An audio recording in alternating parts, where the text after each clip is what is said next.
बिस्मिल्लाहिर्रहमानिर्रहीम। तो हमने इससे पहले पढ़ा कि व्यूज़ ऑफ ईसीजी किस तरह बनते हैं और कंट्रैक्शन से कौन से वेव्स बनते हैं और रिलैक्सेशन से कौन से वेव्स बनते हैं। आर्टरी कंट्रैक्शन और रिलैक्सेशन से कौन से वेव्स बनते हैं और वेंट्रिकल कंट्रैक्शन या रिलैक्सेशन से कौन से वेव्स बनते हैं। अब हम आते हैं वेव्स ऑफ ईसीजी में इंटरवल्स एंड सेगमेंट्स, जो कि बहुत इंपॉर्टेंट होते हैं। इनके बेस और जो वेव्स होते हैं इनके बेस पर हम डिजीज को डायग्नोस करते हैं ईसीजी में, कि फॉर एग्जांपल एक्सीमिया है या एमआई है या हार्ट ब्लॉक्स है, जितने भी ये डिजीज है हम इन्हीं के बेस पर हम डायग्नोस करते हैं। जब हम सेगमेंट्स के बारे में पढ़ते हैं तो हमारे पास फर्स्ट में आते हैं क्यूटी इंटरवल।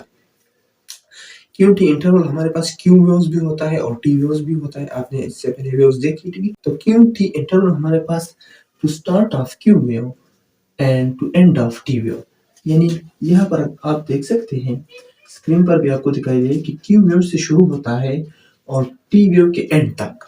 तो इनकी नाम जो रेंज है हमारे पास जो वन स्मॉल बॉक्स है वो 1 mm से निकलता है, ठीक है, 1 मिलीमीटर की स्पीड से निकलता है, ठीक है। तो हमारे पास 8 to 12 mm, यानी 8 to 12 mm, या हमारे पास एक स्मॉल बॉक्स जो है वो 40 ms के बराबर होता है, मिली सेकंड के बराबर होता है, मिलीमीटर मिली सेकंड, ठीक है। तो हमारे पास जो है 360 से लेकर 480 ms, यानी 1 mm जो है वो 40 ms के बराबर होता है। आप इस तरह से वन स्मॉल बॉक्स जो है वो 1 mm और 40 ms के बराबर होता है, यानी 40 ms के बराबर हमारे पास होता है।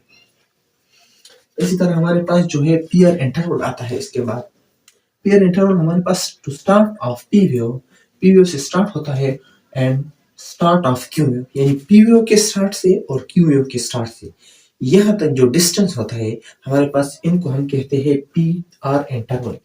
इसकी तकरीबन 3 to 5 mm जो स्मॉल बॉक्स है, इन 3 to 5 स्मॉल बॉक्स इनकी नॉर्मल रेंज। हमारे पास 3 to 5 mm in 3 to 5 small box, या हम कह सकते हैं 120 to 200 ms, यानी ms 40 1 mm 40 ms के बराबर होता है वन स्मॉल बॉक्स, ठीक है, और 1 स्मॉल बॉक्स 1 mm के बराबर होता है, ठीक है।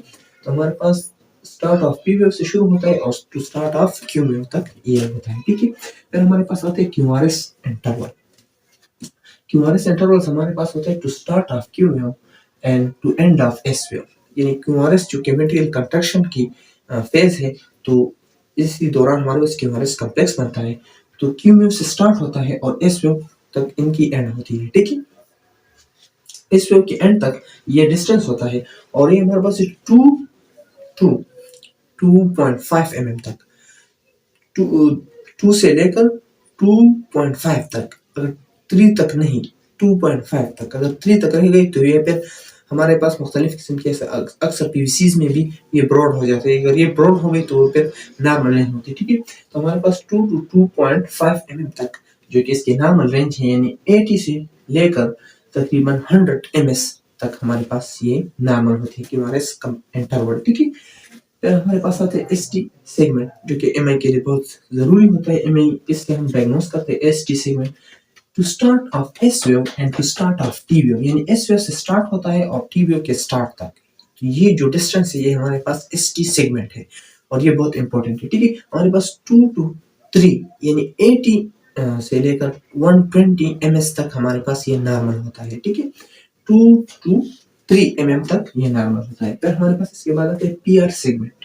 हमारे पास PR segment to end of P wave and to start of Q wave, यानी पी वेव से शुरू होता है और क्यू वेव के स्टार्ट तक हमारे पास ये डिस्टेंस होता है। और ये 2 से लेकर 4 mm, यानी 80 से लेकर 160 ms तक ये नॉर्मल होता है। तो it's all about the wave of ECG and segment and interval of ECG, ठीक है। अब ये बेसिक हो गई। इसके बाद जब हम डिजीज के तरफ जाएंगे तो हमें पता चलता है कि हमें इसी चीज की जरूरत पड़ेगी कि इसकी नॉर्मल वैल्यू यहाँ रेंज यहाँ पर इतना है, या पी वेव यहाँ पर बनता है और ये यहाँ पर एब्सेंट हो गया, तो हमारे पास फिर क्या आता है। इस तरह E F V F we T S V T जो जितने भी डिजीज होते हैं हार्ट के जो कि ईसीजी में डायग्नोस हो सकते हैं, तो उनके लिए हमारे पास ये चीज बहुत जरूरी है कि हम वेव्स को पहचाने कि वेव्स किस तरह बनते हैं और कौन कौन से वेव्स होते हैं ईसीजी में, ठीक है। फिर हमारे पास ये भी कि इंटरवल्स कितने होते हैं और कौन कौन से इंटरवल्स की नॉर्मल रेंज क्या है, ठीक है। इसमें एक रह गया है जिसको आरआर इंटरवल कहते हैं, वो हम हार्ट रेट जब हम डायग्नोस करते हैं ईसीजी से वहां पर डिस्कस करेंगे। आर आर इंटरवल का मतलब ये है जो कि ये आर है, ठीक है, इसके बाद जब दूसरा जो ये एक हार्ट बीट जो है कंप्लीट हो गई फॉर एग्जांपल, क्योंकि यहाँ कंट्रैक्शन हो गई, रिलैक्सेशन, कंट्रैक्शन, ठीक है, फिर दूसरा जो हार्ट बीट शुरू होता है तो ये आर हो गई और उसकी आर, तो इसके दरमियान जो डिस्टेंस है इसी के बेस पर हम हार्ट रेट मालूम करते हैं, ठीक है। तो हम हार्ट रेट में इंशाल्लाह करेंगे कि आर आर इंटरवल क्या चीज़ है और इरिथमिया वगैरह हम जितने भी डिजीज है इसके बाद हम करेंगे इंशाल्लाह।